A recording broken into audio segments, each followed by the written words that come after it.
Alrighty y'all, before we get started, just to let you know what I've got, using 1/0 gauge power wire and 1/0 gauge ground wire. I got this from wireandsupply.com.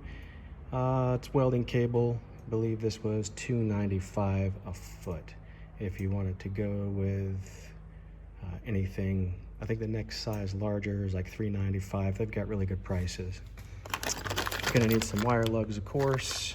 I prefer the closed ends. If you can see that, I prefer the closed end wire lugs just because it helps protect the end of the wire from corrosion and whatnot. Those I got off of Amazon. I think they were like $8 or $10, something like that. Not too bad. Got myself a pair of good old wire cutters and wire crimpers. This I also got off Amazon. I believe both of them were $36 for the pair. Came with the case, which is kind of handy. Always nice to have. New battery terminals. These I got from New Concepts. They were really nice. I'll show you that a little more in depth when I actually get them installed. Some wire loom just to keep it protected, make it, look a little bit nicer too. It came with shrink wrap, of course, to go on the ends. That's for the negative. I think there were also, there are 2 other sizes that came with it. These I got from Amazon as well.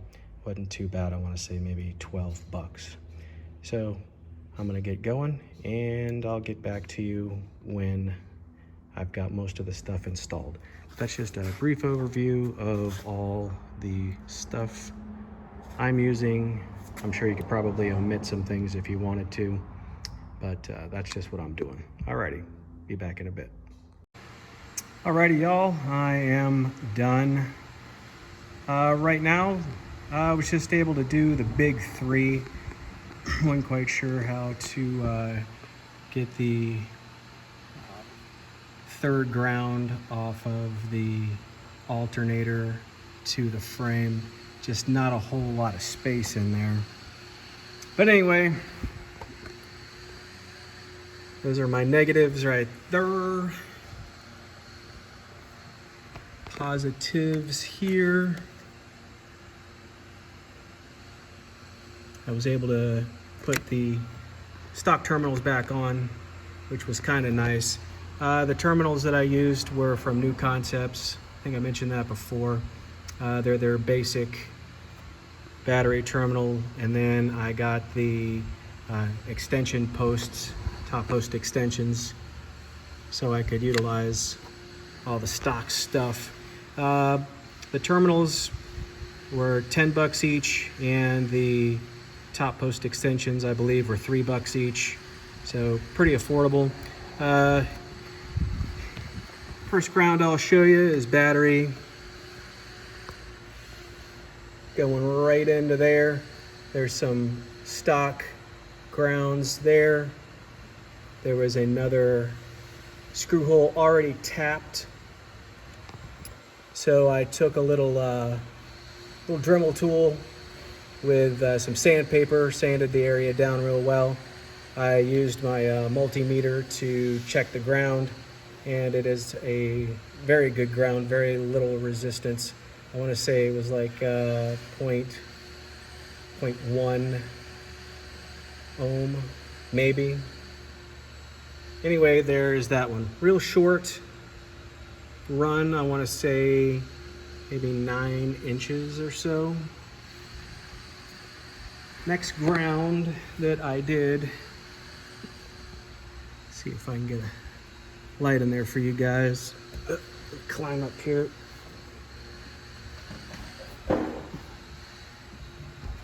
Next ground, if you can follow that, comes around, and there is the stock ground down there. And if you want to use that, you most certainly can. I opted, let me get over here, sorry about all the movement. I opted to come right to there because there was a nice nut that was sticking up. I didn't even have to take it off. I found an extra nut. Keep all kinds of crap.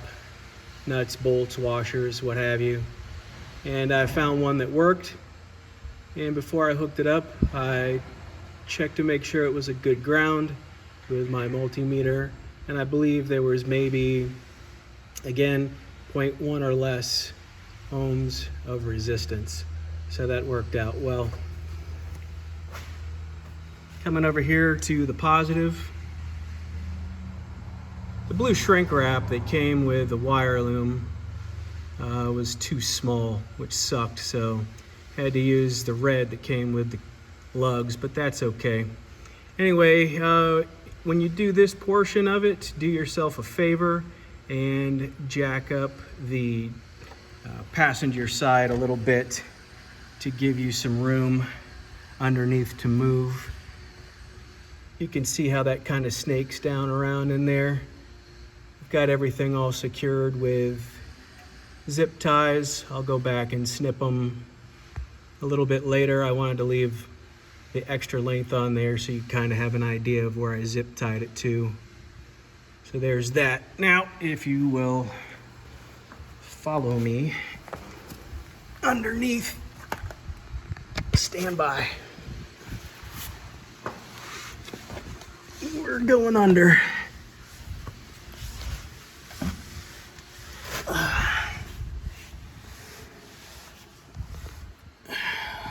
Make sure that I can get a good, turn the phone the right way. Sorry about that, y'all. My apologies.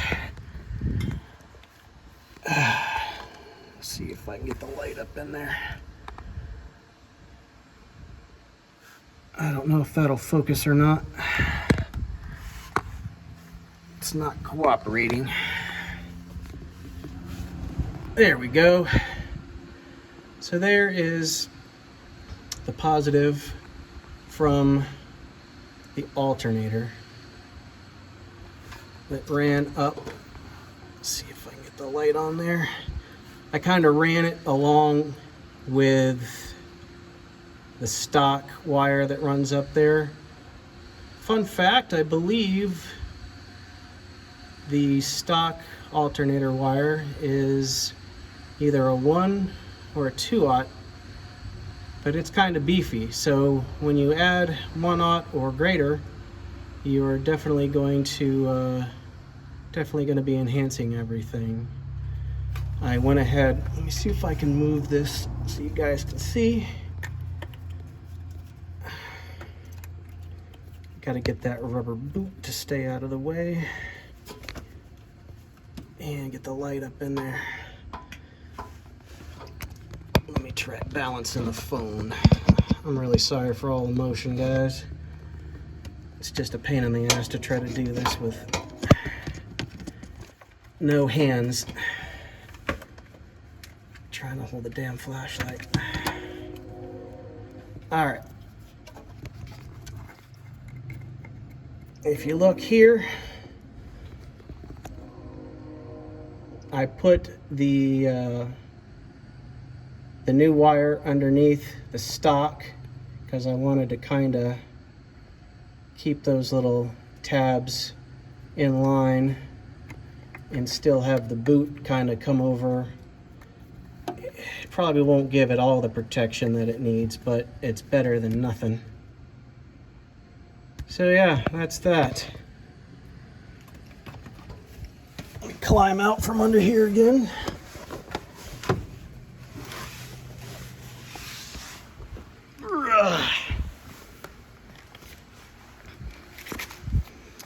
So that's it.